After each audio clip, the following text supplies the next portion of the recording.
ठाणा petrol pump येथे क्षुल्लक वादातून तिघांना मारहाण करणाऱ्या 3 आरोपींवर जवाहरनगर पोलिसात गुन्हा दाखल करण्यात आला आहे. भंडारा तालुक्यातील ठाणा कॉलनी येथील सिद्धार्थ भोसकर वय 31 वर्षे हा आपल्या घरी वडील आणि पत्नीसह हजर असताना दिनांक 11 फेब्रुवारी रोजी रात्री 10:30 वाजता दरम्यान झोपडपट्टी ठाणा पेट्रोल पंप येथे आरोपी अक्षय सोनवाने, दादू सोनवाने आणि दिलीप सोनवाने तिन्ही राहणार झोपडपट्टी ठाणा हे त्यांच्या घरासमोर येऊन सिद्धार्थला तू माझे 5,000 रुपये नेले आहेस ते मला परत दे असे बोलले असता सिद्धार्थने घराबाहेर निघून मी तुझे पैसे नेले नाही, कशाचे पैसे देऊ असे बोलल्याने आरोपींनी सिद्धार्थ याला काठीने डोक्यावर आणि हातावर मारहाण केली आणि भांडण सोडविण्याकरिता त्याचे वडील आणि पत्नी आले असता त्यांनासुद्धा काठीने डोक्यावर हातावर मारहाण केली.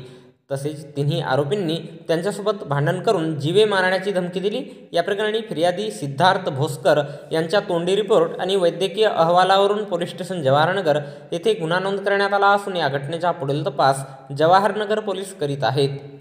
तर याबद्दलची माहिती भंडारा जिल्हा पोलीस दलाच्या वतीने दिनांक 13 फेब्रुवारी रोजी एका प्रसिद्धी पत्रकाच्या माध्यमातून देण्यात आली आहे.